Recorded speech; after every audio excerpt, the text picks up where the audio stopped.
Just like the weather in the UK, Better Call Saul is really heating up. Yo, what's up everyone? Welcome back, Jamie here today, and we're going to talk about Better Call Saul Season 6, Episode 9. Spoilers throughout, so if you've not seen the episode yet, I'd recommend going to watch it, but after the last two episodes, this was sort of a slow burn, but it did pick up towards the end. It was setting up the pieces. It was definitely a good episode. It was important as well. It started off with the cold open. We see Saul's office being constructed with the sign, and then we go through everyone's like how they're mourning the loss of Howard. We got Mike cleaning up the apartment, getting rid of the blood. You can tell Kim's not dealing with this too good. Eventually they both meet up back at the apartment, and Saul says one day they'll just forget about this and move on. Similar to what Mike said to him earlier inside the series. Gus goes to Lado's house, and he's been shot, so he's trying not to sell that. Hector's there with the twins as well, and they're having a meeting in the same place where Gus's boyfriend was killed years ago by the pool. And obviously Hector knows that Gus is up to something because of Lalo's phone calls to him and everything, but no one else believes him. The twins even say they didn't witness the call, so they just even Alado starts mocking Hector like ding ding ding.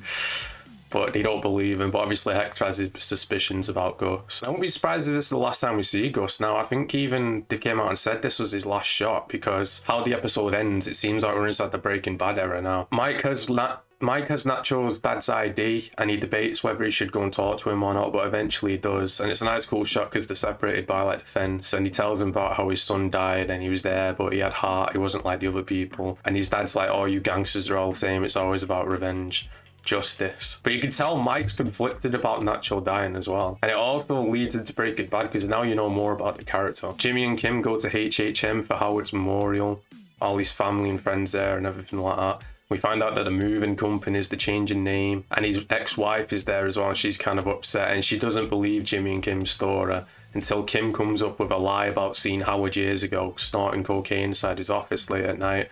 Now obviously this didn't actually happen, she's just lying, but it's enough to cover the tracks just a little bit. You can tell Cliff kind of knows because he's witnessed Howard's behaviour as well. Well, I say behaviour, but it was, all part of the plan, wasn't it? From there, the next day, she withdraws from a case inside court, saying that she can't do it anymore, until eventually she spits out that she's not an attorney anymore. Then she's back at the apartment, and Jimmy comes running in, and he asks why, and she's like, oh, I'm leaving. Like, he finds all her belongings, like, starting to be packed up. He's trying to leave with her, trying to convince her it's just about Howard and she'll eventually get over it. But she reveals to him that she knew about Lalo being alive this whole time.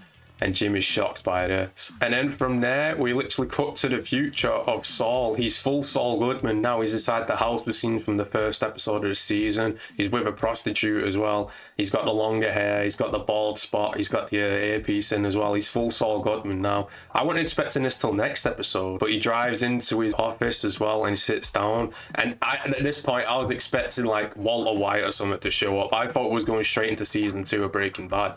When they try and get Saul to help him out with, what is it? It was a Badger, wasn't it? When Badger gets arrested, I thought that's what it was dealing with. Because he even mentions like the public masturbation guy who he confuses Badger with. So that's what I was expecting. But I think the next episode we're going to be in full Breaking Bad territory, which is going to be great. We're definitely going to see Walt and Jesse.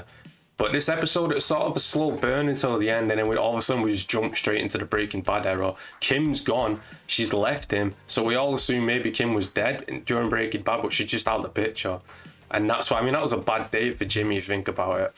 Howard gets shot inside your apartment, Kim gets taken, you think she's going to die, she has to shoot someone, and then she leaves you all in the space of, a few days. No wonder he slipped into the Saul Goodman persona. But yeah, I'm really excited to see whereabouts we go from here. How many we got left now? Is it 4 episodes? 5 or 4, I think. Like, this next episode is pretty much confirmed Walt and Jesse are going to be coming back, so I'm really looking forward to that. And we still got to resolve the Gene storyline. I think eventually he's going to meet up with Kim inside the future, maybe.